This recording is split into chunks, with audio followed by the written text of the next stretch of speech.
Si vous étiez à une fête de Noël et que 30 personnes sur 32 levaient la main pour vous demander de partir, que feriez-vous? C'est précisément ce qui m'est arrivé lors de la fête de Noël organisée chez mon grand-père.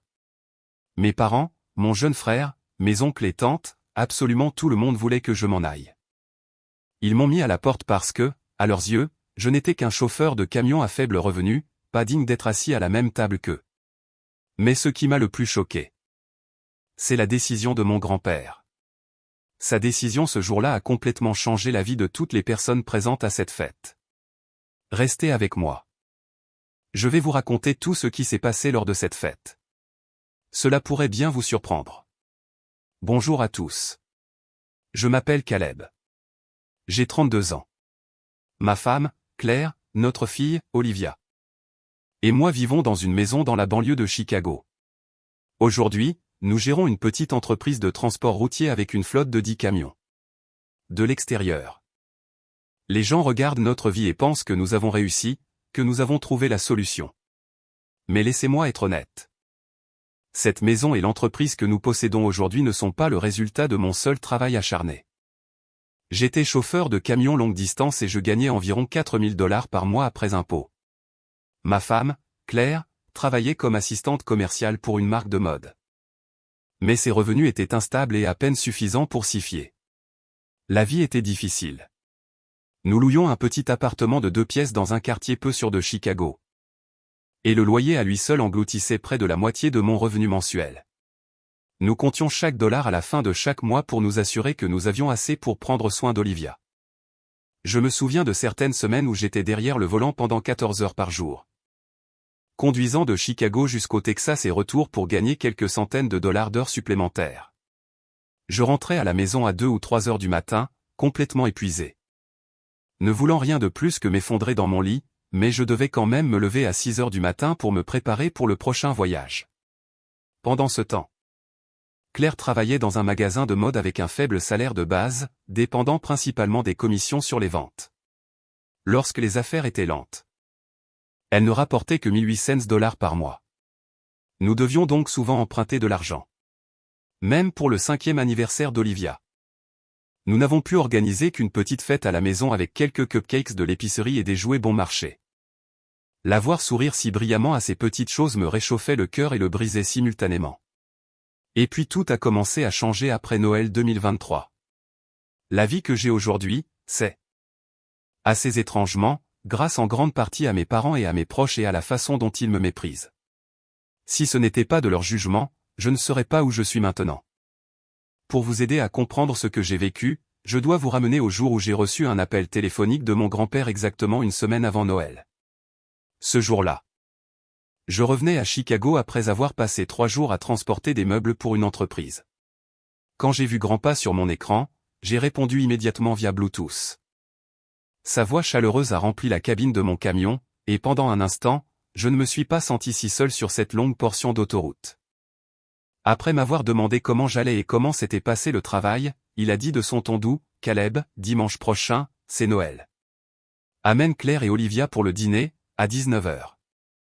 Olivia me manque tellement. » Entendre sa voix, si pleine d'attention, m'a apporté un sentiment de réconfort après toutes ces journées épuisantes sur la route. Je lui ai dit que nous serions là et j'ai raccroché. Mon grand-père, Robert, avait 78 ans cette année-là, mais était toujours vif comme jamais. Il aimait organiser un dîner de famille chez lui tous les quelques années pour rassembler tout le monde. Il avait 4 fils. Mon père, Alan, était l'aîné, suivi de mes oncles, Philippe, Alex et Marcus. L'oncle Philippe était le frimeur.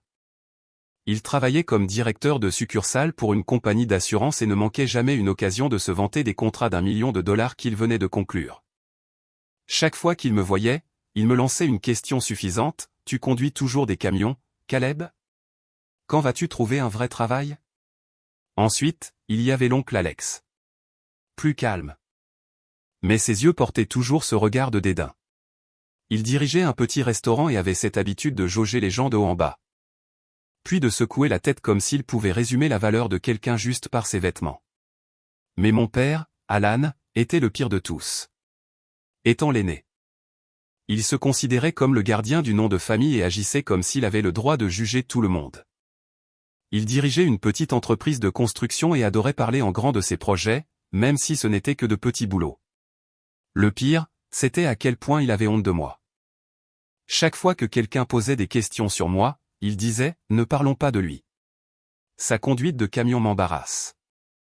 Puis il prenait cette expression blessée comme si j'avais en quelque sorte apporté la honte à toute la famille. Il me l'a même dit directement une fois, « Toi qui conduis un camion ? Tu es une honte. » Je ne peux pas me montrer devant mes amis. Si quelqu'un demandait ce que je faisais dans la vie lors des réunions de famille. Il évitait la question ou changeait de sujet pour se vanter de James, son enfant chéri. Le seul qui me traitait avec une certaine décence était l'oncle Marcus. Il était professeur d'école primaire. Ne gagnait pas beaucoup, mais respectait toujours les gens. Il m'a dit un jour, « Ton travail ne te définit pas. Tu soutiens ta famille avec tes 2 mains. Et c'est quelque chose dont il faut être fier. » L'oncle Marcus était le seul que j'aimais vraiment parmi les fils de grand-pa. Quant à Philippe, Alex et surtout mon père. Je ne me souciais d'aucun d'eux. Pour être honnête, je les détestais. Mais j'ai quand même choisi d'assister à ce dîner de Noël parce que grand-pa l'avait demandé. Je n'avais aucune idée que dire oui à cette invitation changerait complètement ma vie. Ce soir-là, après le dîner, j'ai dit à Claire et Olivia que nous passerions Noël chez grand-pa Robert. Olivia, qui n'avait que 6 ans à l'époque, m'a serré dans ses bras avec enthousiasme et a demandé, « Alors, je vais enfin rencontrer grand-pa Robert, n'est-ce pas, papa ?» La voir si heureuse. J'ai souri et j'ai dit, « C'est exact. Il a dit que tu lui manquais beaucoup. » Sans hésiter, Olivia a couru vers Claire, la serrant fort dans ses bras et s'exclamant, « Maman !» Je vais dessiner une belle image pour lui donner, la regardant s'enthousiasmer. J'espérais qu'elle passerait un Noël mémorable cette année-là. Dès qu'Olivia a couru dans sa chambre pour commencer son dessin, Claire m'a regardé, l'inquiétude se lisant sur son visage. Elle s'est approchée, s'est penchée et a demandé doucement. « Es-tu sûr que nous devrions y aller ?» Je savais exactement ce qu'elle voulait dire. Chaque fois que nous étions allés à l'un de ces dîners de famille auparavant, je revenais lourd, renfermé et silencieux pendant des jours. Après quelques secondes, je me suis assis sur le canapé et j'ai dit, honnêtement, je ne sais pas, mais c'est l'invitation de grand-pa. Nous ne pouvons pas dire non. Claire s'est assise à côté de moi, a doucement pris ma main et a dit, tu sais, je n'ai pas peur de ce qu'ils diront de nous. Je suis juste inquiète pour Olivia. Ces paroles m'ont touché profondément. J'y avais pensé aussi. Après près d'1 minute de silence, je lui ai finalement dit, peut-être devrions-nous simplement rester un peu. Souhaiter un joyeux Noël à grand-pa, puis partir tôt. Claire a hoché la tête silencieusement. Elle n'a pas dit un mot de plus. Au cours des jours suivants, j'étais déchiré. Une partie de moi voulait voir grand-pa, la seule personne de la famille qui m'avait jamais montré un amour inconditionnel. Mais une autre partie de moi redoutait d'être dans la même pièce que mon père et mes oncles, de faire face à leur jugement, surtout devant ma femme et ma fille. La veille de la fête, j'ai supervisé Olivia glissant son dessin dans un petit sac cadeau, me posant sans cesse des questions sur son arrière-grand-père. C'est alors que j'ai pris ma décision. Nous allions à la fête. Quoi qu'il arrive, je protégerai ma fille et personne ne la blesserait avec ces mots. Vers 16 h l'après-midi du jour de Noël, nous avons quitté Chicago et nous nous sommes dirigés vers Rockford. Le trajet a duré près de 2 heures dans notre vieille voiture. Pendant le trajet, Olivia n'arrêtait pas de parler du dessin qu'elle avait réalisé avec l'aide de Claire. Elle était tellement excitée. « Papa, j'ai dessiné grand-pa souriant. Et il y a aussi un arbre de Noël. » Juste avant de prendre la route familière vers la maison de grand-pa. Nous nous sommes rapidement arrêtés à la boulangerie pour acheter une tarte aux pommes, sa préférée. Nous sommes arrivés vers 18 h. Beaucoup de voitures étaient garées devant. Y compris l'accord de mes parents et la toute nouvelle Civic de mon jeune frère, James. J'ai pensé qu'ils étaient probablement arrivés tôt pour faire étalage de leur réalisation avant mon arrivée. Après avoir trouvé une place de stationnement près du bout de la rue, nous nous sommes dirigés vers la maison. Le portail n'était pas verrouillé puisque c'était Noël et que la fête battait son plein. Nous sommes donc entrés directement. Juste au moment où nous atteignions la porte d'entrée, je suis tombé sur James. Il se tenait à proximité, une bière à la main. Il m'a regardé de haut en bas et a dit, avec un sarcasme dégoulinant, « Eh bien, regarde qui a décidé de se montrer. N'est-ce pas mon grand frère ? Le chauffeur de camion. Ces mots m'ont blessé. Mais je n'ai rien dit. J'ai juste continué à marcher. Claire m'a serré la main fermement, et Olivia traînait derrière nous, inconsciente.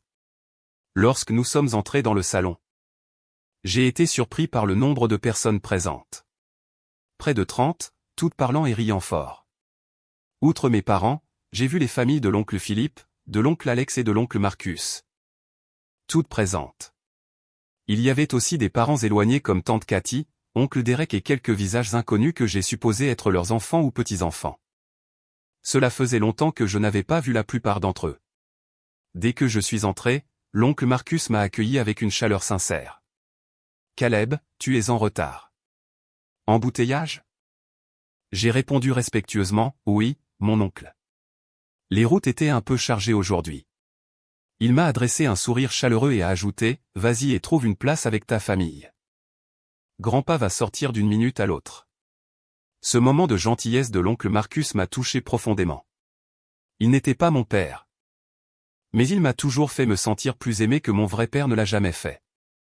Honnêtement, il y avait des moments où je souhaitais que mon père puisse être ne serait-ce qu'à moitié aussi gentil que l'oncle Marcus, mais je savais que cela n'arriverait jamais. Alors que je cherchais un endroit pour nous asseoir, je pouvais sentir les yeux sur nous. Certaines personnes ont hoché la tête et ont souri poliment, mais d'autres, je pouvais le voir clairement, nous regardaient avec un mépris à peine voilé. Ce que je ne savais pas alors, c'est que ma famille serait invitée à quitter la fête dans quelques minutes à peine. Alors que Claire, Olivia et moi cherchions un endroit pour nous asseoir, une voix dure a soudainement coupé le bruit, figeant toute la pièce. C'était mon père, Alan. Il s'est levé d'un fauteuil en cuir marron, m'a fixé droit dans les yeux avec un regard froid et impassible, et a dit, « Dans cette maison, les places sont réservées aux personnes qui ont réussi leur vie. » Mon cœur a raté un battement. J'ai senti mon visage rougir, le sang affluant vers le haut. Mais je me suis forcé à rester calme et j'ai demandé, « Qu'est-ce que tu veux dire par là, papa ?» Avant qu'il ne puisse répondre, James est intervenu par derrière, sa voix trempée de mépris. « Ça veut dire que les losers comme toi n'ont pas leur place ici. » J'ai eu l'impression que quelqu'un venait de me gifler. Juste là. Devant tout le monde, j'ai jeté un coup d'œil à Claire, qui tenait Olivia fermement. Son visage était devenu pâle sous le choc. Puis sont venus des applaudissements. Des applaudissements lents et sarcastiques venant du côté gauche de la pièce. L'oncle Philippe était assis confortablement sur le canapé avec ce sourire suffisant. Après quelques applaudissements moqueurs, il a ajouté d'une voix pleine de dédain, « James a raison. Cette pièce est pleine de personnes qui ont réussi. Tu comptes toujours conduire des camions pour le reste de ta vie ?» Avant que je puisse réagir, l'oncle Alex est intervenu aussi. Ces mots comme un couteau, honnêtement. Nous sommes tous un peu embarrassés chaque fois que quelqu'un demande ce que tu fais. Les insultes sont venues les unes après les autres de ma propre famille. J'ai senti mon sang-froid m'échapper. C'était comme se tenir au milieu d'un cercle hostile, entouré de personnes qui ne me considéraient que comme une horreur. J'ai baissé les yeux et j'ai vu Olivia trembler, agrippée à la jambe de Claire. Ses grands yeux innocents étaient confus. Elle ne comprenait pas pourquoi tout le monde parlait si cruellement à son père. Juste au moment où j'allais prendre la parole et me défendre, l'oncle Marcus s'est levé de son siège dans le coin de la pièce. Il a regardé autour de lui, les yeux vifs et fermes. Et a dit fort et clair, « Ça suffit. C'est Noël. » Pour l'amour de Dieu, sa voix a traversé la tension comme une lame. Pendant un moment, j'ai ressenti une petite vague de soulagement. Comme si quelqu'un venait de me tendre la main alors que j'étais en train de me noyer. Mais la tempête n'était pas finie. Je pouvais le sentir. Le silence qui a suivi était épais, presque étouffant. Toute la pièce ressemblait à un fil tendu, à quelques secondes de se rompre.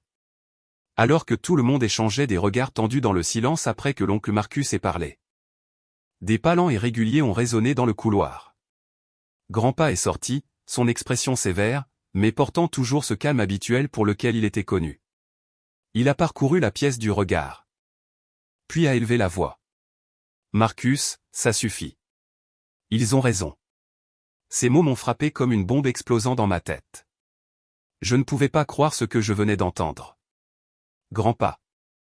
La seule personne en qui j'avais encore confiance dans cette famille, se rangeaient de leur côté et se rangeaient du côté de ceux qui venaient de m'humilier. Quelques secondes ont passé. Puis il s'est tourné vers moi, les yeux remplis de ce qui ressemblait à de la sympathie. Mais il y avait autre chose là-dedans aussi. Quelque chose que je ne pouvais pas tout à fait lire. Il s'est retourné vers le reste de la pièce, et avec un calme glaçant, il a dit « Nous allons voter. Si vous voulez que Caleb quitte cette fête, levez la main. » La pièce est tombée dans un silence terrifiant. Certaines personnes ont regardé autour d'elle, confuses ou incertaines. D'autres semblaient presque excitées par la suggestion. L'oncle Marcus s'est levé, le visage rouge de colère, et a demandé « Tu es sérieux, papa ?» Grandpa l'a regardé droit dans les yeux et a dit « Je ne plaisante pas. » Ce moment a ressemblé au monde qui s'effondrait autour de moi. L'air dans la pièce est devenu lourd, et tout le monde semblait retenir son souffle, attendant que ce vote impensable commence. Quelques secondes se sont écoulées. Mon père, Alan, a levé la main fermement.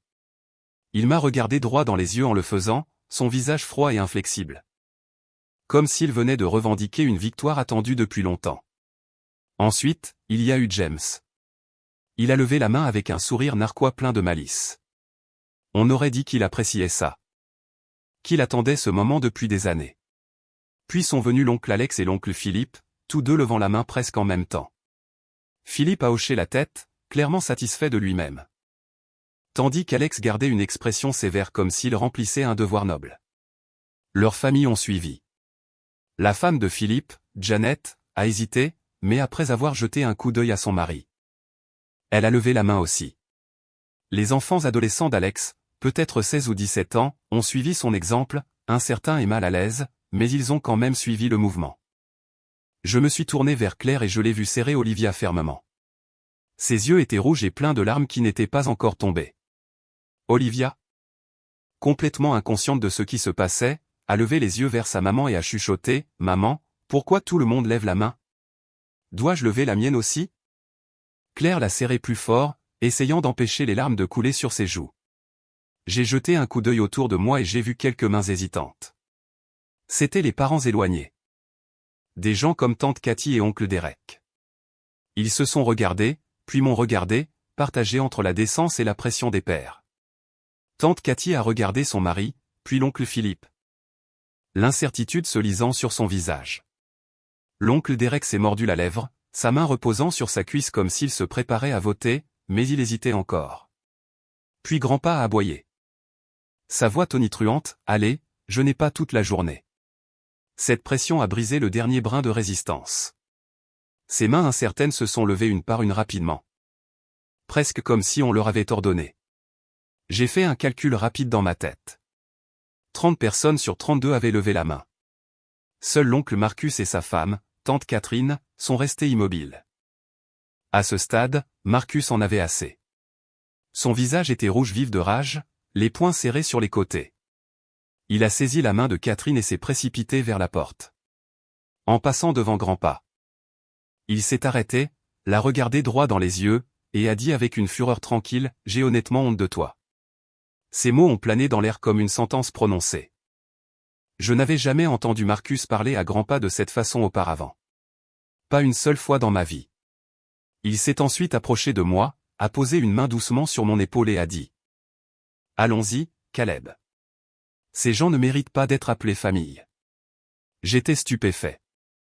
Je n'avais jamais vu l'oncle Marcus comme ça, l'homme gentil qui essayait toujours de maintenir la paix. Se levant maintenant avec un feu que je n'avais jamais vu auparavant, ne voulant pas que Claire et Olivia endurent davantage de ça. J'ai pris leurs mains et j'ai suivi Marcus hors de la pièce. En passant devant Grandpa, mon cœur brûlait de ressentiment. Il m'avait invité ici seulement pour m'humilier devant ma femme et ma fille. Je n'arrêtais pas de me demander. Pourquoi me donner de l'espoir pour l'écraser comme ça? Derrière moi, j'ai entendu quelques personnes ricaner comme si elles venaient de regarder la fin d'une petite pièce tordue. Olivia tenait toujours fermement à son dessin, ne comprenant pas pourquoi nous devions partir si tôt. En regardant toutes les mains levées, les mains qui m'ont exclu de cette pièce. J'ai su à partir de ce moment-là que je n'avais plus de grand-père, pas de père, pas de famille. Une voix puissante a retenti derrière nous juste au moment où nous étions à quelques pas de la porte d'entrée. Arrêtez-vous là. Nous nous sommes tous figés instinctivement à l'ordre péremptoire de Grandpa. quelque chose dans sa voix, quelque chose de fort et d'indéniable, a même fait s'arrêter l'oncle Marcus malgré sa fureur. Quelques secondes ont passé. Le silence était si épais que je pouvais entendre mon cœur battre dans mes oreilles. Puis Grandpa a parlé à nouveau. Cette fois plus fort, avec une autorité indubitable. Ceux qui partent ce soir, ce n'est pas vous, oncle Marcus. Je me suis retourné pour le regarder, complètement confus. Je n'avais aucune idée de ce qu'il allait faire, mais il y avait quelque chose dans ses yeux, un feu étrange que je n'avais jamais vu auparavant. Il s'est tourné vers la pièce vers toutes les personnes encore assises, les mêmes qui venaient de lever la main pour me mettre à la porte, et a dit froidement. Ceux qui doivent partir sont ceux qui ont la main en l'air. La pièce a explosé. Des voix se sont élevées en signe de protestation. Des cris venaient de toutes les directions. Mon père a bondi sur ses pieds, criant « Tu plaisantes ? Tu ne peux pas faire ça !» L'oncle Philippe et l'oncle Alex ont renchéri, leur voix paniquée et forte. Philippe, visiblement déstabilisé, a demandé « Tu es sérieux, papa ?» Alex a fait un pas en avant, essayant de jouer les pacificateurs. Son ton est devenu doux, presque faux. « Papa, je voulais juste donner une petite leçon à Caleb. C'est tout. Je ne voulais faire de mal à personne. » Des parents éloignés comme tante Cathy et oncle Derek ont commencé à chercher des explications. Tante Cathy, la voix tremblante, a dit « Oncle Robert, j'ai juste suivi les autres. Je ne voulais contrarier personne. Je n'essayais pas d'insulter Caleb. Je le jure. » L'oncle Derek a hoché la tête rapidement en signe d'accord. « Oui. C'est vrai, monsieur. Nous pensions juste que c'était une blague de famille. Nous ne réalisions pas à quel point c'était sérieux. » Mais Grandpa a secoué la tête lentement. Son expression ne s'est pas adoucie, pas même un peu. Il a regardé droit dans les yeux mon père, puis Philippe et Alex, les yeux remplis d'une amère déception. « Depuis que vous êtes enfants, je vous ai appris que la famille, c'est l'amour et la loyauté. Et maintenant, vous vous moquez de Caleb parce qu'il est chauffeur de camion. » Mon père essayait toujours de sauver la situation. Désespéré de tordre le récit. Il s'est avancé, la frustration dans la voix. Je ne le méprise pas, mais il doit assumer ses responsabilités. Il a 32 ans et conduit toujours des camions. J'essayais de le motiver à faire mieux. Le regard de Grandpa est devenu glacial. Il a regardé directement mon père et a demandé « Alan, tu n'as pas honte de toi ?» Le visage de mon père a rougi. Il a répondu d'un regard défiant et a rétorqué « Pourquoi le devrais-je » Grandpa a fait une pause pendant un moment. Puis, avec le cœur lourd, il a regardé autour de la pièce et a dit « Parce qu'il y a 12 ans, lorsque tu as fait faillite, Caleb, qui n'avait que 18 ans, a abandonné ses études et est devenu chauffeur de camion. Il ne voulait pas être un fardeau pour toi. Et qu'as-tu fait? Même fauché, tu as versé jusqu'au dernier centime à James. » Cette phrase a frappé comme une bombe. Toute la pièce s'est tue. Tous les regards se sont tournés vers mon père. James se tenait à côté de lui, le visage vidé de sa couleur, réalisant enfin que la vérité avait éclaté. L'atmosphère est devenue étouffante. Je suis resté là, dans un silence stupéfait. Submergé par un flot de souvenirs douloureux d'il y a 12 ans.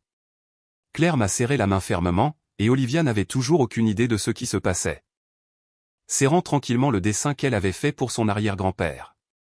Les mots de Grandpa m'ont ramené à l'époque où j'avais 18 ans, l'année où tout a changé. C'est l'année où notre famille a fait faillite après que l'entreprise de construction de mon père ait rencontré de graves problèmes financiers. Il avait près de 300 000 $ de dettes. Un chiffre écrasant pour nous à l'époque. Voulant aider mes parents, j'ai pris la décision la plus difficile. J'ai renoncé à l'université, même si j'avais obtenu une bourse. Au lieu d'aller à l'école. J'ai obtenu mon permis de conduire commercial et j'ai commencé à travailler comme chauffeur de camion longue distance. Pendant les 2 années suivantes, j'ai travaillé sans relâche. J'ai couvert les frais de scolarité de James au lycée et la plupart des dépenses de subsistance de la famille. Chaque mois, je remettais l'intégralité de mon chèque de paie à ma mère. Ne gardant que le strict nécessaire pour mes besoins de base. Puis, en 2015, lorsque Grandpa a donné 400 000 $ à mon père, il a finalement pu rembourser sa dette et reconstruire son entreprise. Je croyais vraiment que les choses s'amélioreraient à partir de là.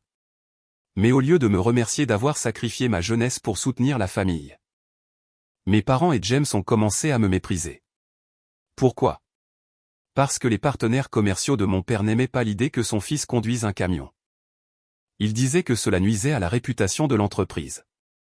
Après une violente dispute lors du dîner de Noël en 2016, où mon père m'a carrément dit qu'il avait honte d'avoir un fils qui conduisait des camions, j'ai coupé tout contact. À partir de ce moment-là, je ne suis jamais retourné à la maison.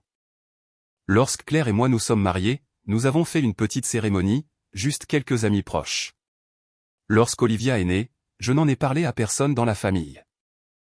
Les moments les plus cruciaux de ma vie, je les ai vécus seul. Pendant toutes ces années loin de la famille, je suis resté en contact avec seulement 2 personnes, grand-pa et l'oncle Marcus. C'étaient les seuls qui me comprenaient et me soutenaient vraiment. Tous les deux avaient essayé de convaincre mes parents de se réconcilier, mais ils ont refusé de céder. Leurs conditions étaient claires, je devais changer de carrière pour être accueilli de nouveau. Mais j'avais pris ma décision aussi. À moins qu'ils ne me présentent des excuses sincères. Je ne reviendrai pas, car maintenant il ne s'agissait plus seulement de moi. Il s'agissait de Claire et d'Olivia, et je ne laisserai personne les traiter comme j'avais été traité. Alors? Rester là à entendre grand-pa dire ces vérités à voix haute, parler des sacrifices que j'avais faits, c'était comme si quelqu'un le voyait enfin pour la première fois depuis des années. Quelqu'un comprenait enfin ce que j'avais vécu, et cela signifiait plus pour moi que je ne pourrais jamais l'exprimer avec des mots. De retour à la fête? Après que grand-pa ait rappelé à tout le monde ce qui s'était passé dans le passé, mon père a toujours refusé d'admettre qu'il avait tort. Au lieu de cela, il a redoublé d'efforts, visiblement irrité. Et a dit à grand-pa d'un ton provocateur, « Je l'ai élevé. Il est normal qu'il me rembourse. C'est le devoir d'un enfant. » En entendant ces mots, le visage de grand-pa est devenu rouge de colère. À ce moment-là, il ne s'est plus retenu. Il a secoué la tête avec une amère déception, puis a regardé autour de la pièce avec du dégoût dans les yeux et a dit, « Aujourd'hui, je prévois de diviser mes économies entre vous, mais j'ai changé d'avis. Vous ne méritez pas un centime. » Au moment où grand-pa a mentionné ses économies, l'ambiance dans la pièce a changé à nouveau. La panique s'est répandue comme une traînée de poudre. Les voix se sont élevées d'un seul coup, des cris, des protestations, de la confusion. Mon père a bondi sur ses pieds, criant. « De quoi parles-tu? C'est notre héritage. » James s'est avancé, la voix tremblante. « Grand-pa, tu ne peux pas faire ça. Ce n'est pas juste. » Grand-pa a levé la main brusquement, signalant le silence. « Assez » a-t-il ordonné, sa voix grave et inébranlable. Puis, avec une autorité calme, il a dit, « Les 4 millions de dollars seront divisés entre Marcus et Caleb. » Les mots avaient à peine quitté sa bouche que l'oncle Philippe a explosé. « Quoi? 4 millions de dollars? » Grand-pa a hoché la tête, répondant d'une voix égale. « Oui. J'ai vendu la moitié de la ferme il y a 2 mois. J'aurais divisé l'argent également entre mes 4 fils et 6 petits-enfants. Cela aurait fait 400 000 dollars chacun. Mais après ce que j'ai vu aujourd'hui, aucun de vous ne le mérite. » C'est alors que la véritable panique a frappé. Mon père est tombé à genoux devant grand-pa, lui serrant les mains désespérément. « Papa, je suis désolé. J'avais tort. S'il te plaît, donne-moi une chance de plus. » Les oncles Alex et Philippe sont intervenus, plaidant leur cause. « Papa. Nous essayons juste de pousser Caleb à faire mieux. Nous ne voulions pas l'insulter. » James, en larmes maintenant, a couru vers moi et m'a saisi le bras. « Je suis tellement désolé, Caleb. J'avais tort. S'il te plaît, pardonne-moi, mais il était trop tard. » Grand-pa les a regardés avec une expression de pierre, froide, insensible et absolue. Sa décision avait été prise. Et rien n'allait la changer. Je suis resté là, stupéfait, ayant l'impression d'être dans un rêve. 2 millions de dollars, un chiffre que je n'avais jamais osé imaginer. Voyant qu'il refusait toujours de partir, grand-pa a élevé la voix avec autorité. « Foutez le camp de chez moi maintenant. » Immédiatement, mon père a répliqué avec rage, « Tu ne peux pas faire ça. Nous allons te traîner en justice. » L'oncle Philippe a renchéri, son ton vif et menaçant. « Vieux fou, nous pouvons prouver que tu n'es pas mentalement apte à gérer tes biens. » Puis James a éclaté. Criant de frustration, « Ce n'est pas juste. Je ne vais pas laisser faire ça.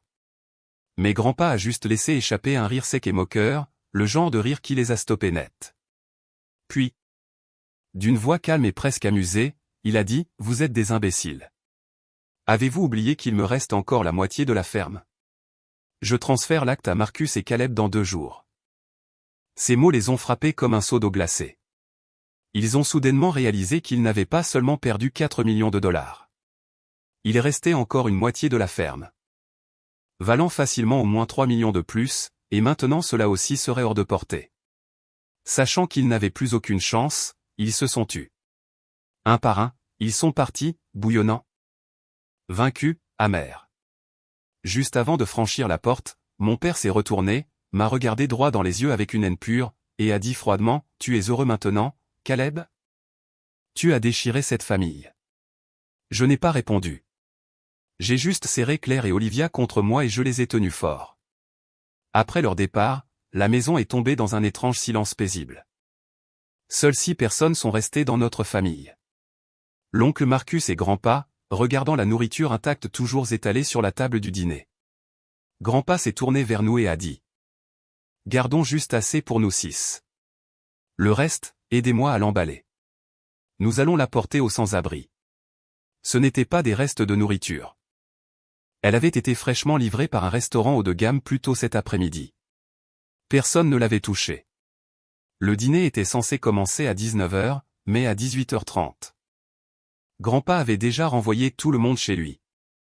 Nous nous sommes tous déplacés rapidement, sans perdre de temps, pour l'aider à emballer la nourriture et à la charger à l'arrière du pick-up de l'oncle Marcus.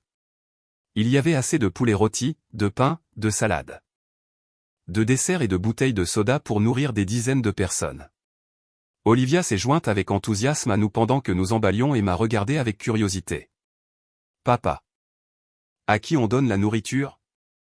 J'ai doucement repoussé ses cheveux en arrière et j'ai souri. « À des gens qui en ont besoin, ma chérie. Les gens affamés n'ont pas de maison où rentrer. » Nous sommes tous les 6 montés dans 2 voitures et nous nous sommes dirigés vers le centre-ville de Rockford où nous savions que de nombreux sans-abri se rassemblaient. C'était un endroit dont je me souvenais d'il y a des années, un endroit plein de gens qui essayaient juste de survivre. Lorsque nous sommes arrivés, Olivia a regardé autour d'elle avec de grands yeux les hommes et les femmes assis le long des trottoirs en vêtements usés. Elle a serré ma main fermement et a chuchoté, « Papa. Pourquoi n'ont-ils pas de maison ?» Je me suis agenouillé à côté d'elle, je l'ai regardée dans les yeux et j'ai répondu doucement. « Il y a beaucoup de raisons, ma chérie, mais ce qui compte, c'est que nous pouvons les aider. » Claire et tante Catherine ont commencé à distribuer les repas, tandis que grand-pa et l'oncle Marcus ont entamé des conversations calmes avec certaines personnes là-bas. Au début, Olivia était timide.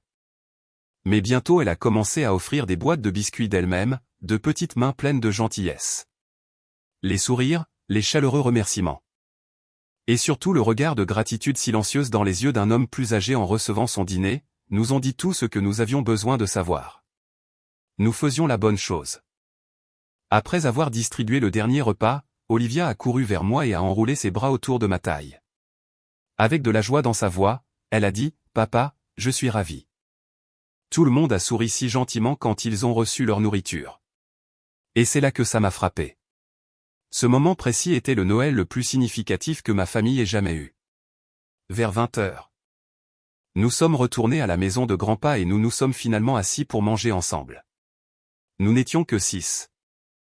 Mais la chaleur et la joie autour de la table la rendaient plus pleine que jamais. Pendant que tout le monde se rassemblait, Olivia a plongé la main dans son petit sac et a sorti le dessin qu'elle avait gardé.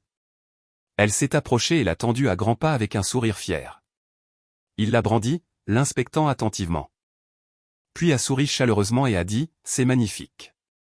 Je vais l'accrocher au mur du salon pour que tout le monde puisse le voir. » En entendant ces éloges, Olivia a frappé dans ses mains avec enthousiasme. « Je t'ai dessiné avec un grand sourire, Great Grandpa, » a-t-elle dit, rayonnante. Un peu plus tard, Claire a sorti la tarte aux pommes que nous avions achetée plus tôt, et nous avons tous dégusté le dessert ensemble. Après avoir fini de dîner, Grandpa a suggéré que nous nous déplacions dans le salon pour parler un peu. Il est entré dans son bureau et est revenu, tenant 2 chèques, chacun d'un montant de 2 millions de dollars. Lorsqu'il m'en a tendu un, mes mains tremblaient tellement que j'avais peur de le laisser tomber. L'oncle Marcus était tout aussi stupéfait, ses mains tremblant en prenant le sien. Les yeux grands ouverts d'incrédulité. Nous nous sommes tous les deux tournés vers Grandpa, complètement submergés de gratitude. J'arrivais à peine à sortir les mots. Merci, Grandpa. Je ne sais même pas comment exprimer ma gratitude. Grandpa a hoché la tête et a ensuite continué, sa voix calme mais sérieuse. Dans quelques jours, je transfère la propriété de la partie restante de la ferme à vous deux. Nous l'avons regardé, stupéfaits. Les terres restantes valaient plusieurs millions de plus. Voyant l'expression sur nos visages, Grandpa a laissé échapper un long soupir et a dit « Je ne fais plus confiance aux autres. Vous êtes les seuls à mériter de perpétuer ce que j'ai construit. » En entendant cela, mon cœur s'est un peu serré, non pas à cause de l'argent, mais à cause de tout ce que nous avions perdu en tant que famille pour arriver à ce point. J'ai regardé Grandpa. Ma voix tremblant. Grandpa, je sais que cela a dû te blesser profondément, d'avoir à décider. L'oncle Marcus a hoché la tête en signe d'accord et a ajouté, Papa. Je n'ai jamais voulu que ça en arrive là non plus. Grandpa a posé une main sur mon épaule et a dit doucement mais fermement, Caleb, je les observe depuis des années. Aujourd'hui n'était que la goutte d'eau qui a fait déborder le vase. Je sais qui a bon cœur et à qui je peux faire confiance. En entendant ces mots, j'ai baissé la tête, submergé d'émotion. Reconnaissant de sa confiance, et en même temps, sentant le poids de la responsabilité qu'il plaçait entre mes mains. Cette nuit-là, dans la chambre d'amis de la maison de Grandpa. Je me suis allongé à côté de Claire et d'Olivia, mon esprit emmêlé dans un écheveau d'émotions. D'un côté, j'ai ressenti un profond sentiment de soulagement et de gratitude. Étant enfin vu et soutenu d'une manière que je n'avais jamais imaginée. Mais de l'autre côté, il y avait une tristesse persistante que je ne pouvais pas secouer. La vérité douloureuse que notre famille s'était complètement effondrée. Une fois qu'Olivia s'est endormie, Claire s'est tournée vers moi et a chuchoté. Je n'arrive toujours pas à croire que c'est réel. Je lui ai serré la main doucement et j'ai chuchoté en retour, moi non plus, mais nous devons utiliser cet argent avec sagesse. Nous ne pouvons pas laisser cela changer qui nous sommes. Après un moment de silence, nous avons convenu, pas de vantardise, pas de démonstration. Nous utiliserions ce don pour construire quelque chose de mieux, quelque chose de durable pour notre petite famille. Le lendemain matin. Juste au moment où Claire et moi sommes retournés à notre appartement à Chicago, nous avons eu une mauvaise surprise, mes parents et James attendaient dans le hall près de l'ascenseur. Les visages tendus, la posture raide de détermination. Ils se sont précipités vers moi dès qu'ils m'ont vu, exigeant que je divise les 2 millions de dollars que j'avais reçus en 4 parts égales. Ils ont affirmé que c'était la seule solution juste. Je n'ai vu aucune raison de discuter. D'un ton froid et ferme, je les ai regardés droit dans les yeux et j'ai dit. Si vous pensez avoir une affaire, portez-la devant les tribunaux. Mais je ne vous donnerai pas un seul centime. En entendant cela, mon père a explosé. Il a commencé à crier. À me traiter d'ingrat, David, d'égoïste, toutes les insultes qu'il pouvait lancer. Ces mots étaient tranchants et vicieux, visant à blesser, mais je n'allais pas rester là à l'encaisser. Sans un mot de plus, je me suis retourné, j'ai tenu fermement les mains de Claire et d'Olivia, et je suis entré directement dans l'ascenseur. Un agent de sécurité du bâtiment est intervenu juste à temps pour les empêcher de nous suivre. Le même après-midi, Claire et moi avons pris une décision ferme. Nous avons changé nos numéros de téléphone. Nous avons donné les nouveaux seulement à Grandpa et à l'oncle Marcus, les seules personnes que nous voulions encore dans nos vies. Ce n'était pas un choix facile, mais nous savions que c'était la seule façon de protéger notre paix. Nous ne pouvions pas laisser des personnes égoïstes et toxiques continuer à envahir la vie que nous essayions de construire. Après avoir reçu l'argent, je ne me suis pas précipité pour le gaspiller. Au lieu de cela, j'ai décidé que le premier investissement que je devais faire était en moi-même.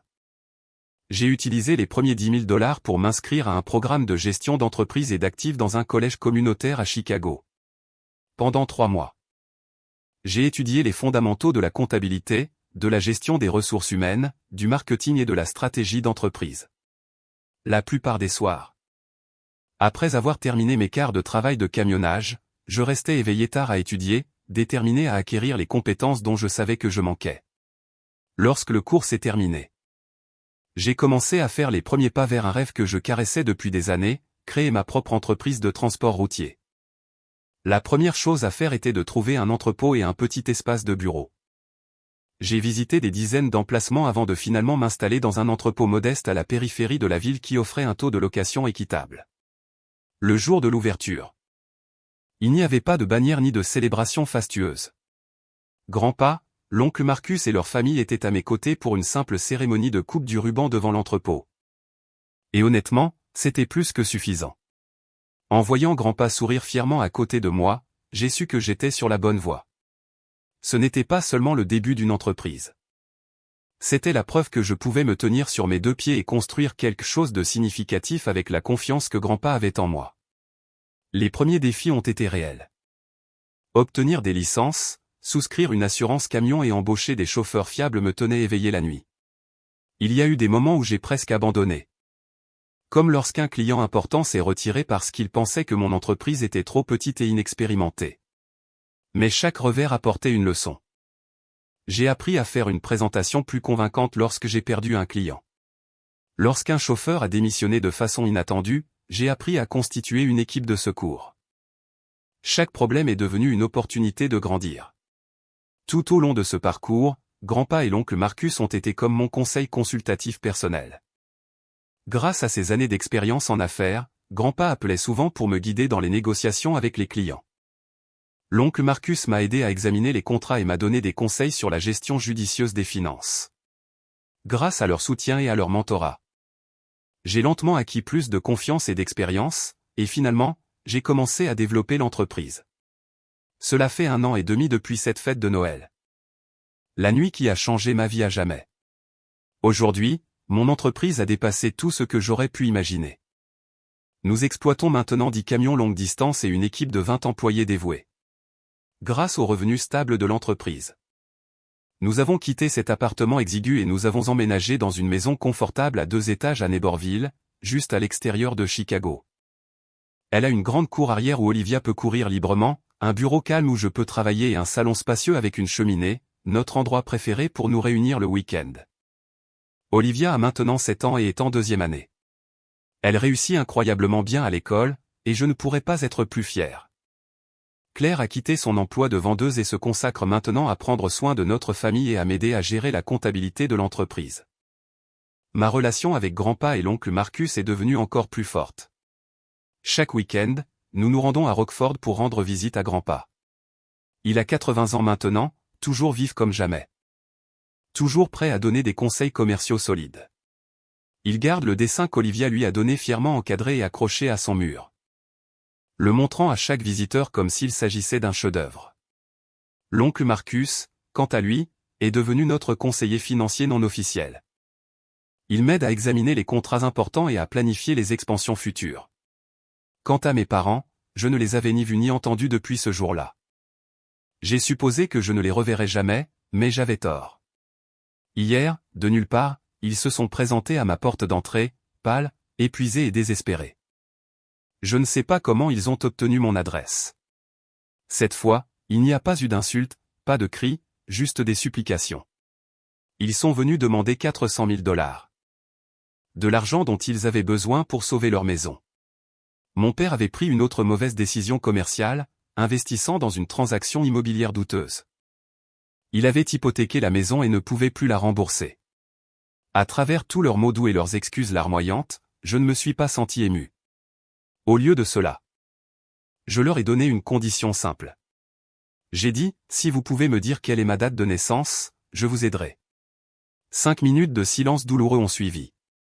Ils se sont regardés. Ont essayé de se souvenir, mais n'ont pas pu.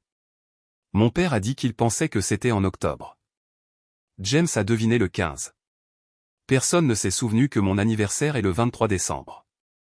Ils ont vécu avec moi pendant 18 ans et aucun d'eux ne le savait.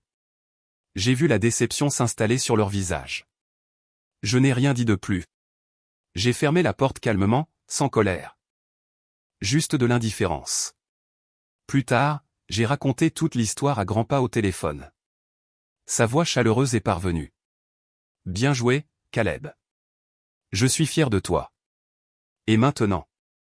À ceux d'entre vous qui écoutent cette histoire, qu'en pensez-vous? Ai-je eu raison ou tort de les renvoyer? J'aimerais connaître vos réflexions. Si cette histoire a compté pour vous, n'oubliez pas de vous abonner et de me rejoindre dans la prochaine partie de ce voyage. Merci sincèrement d'être là.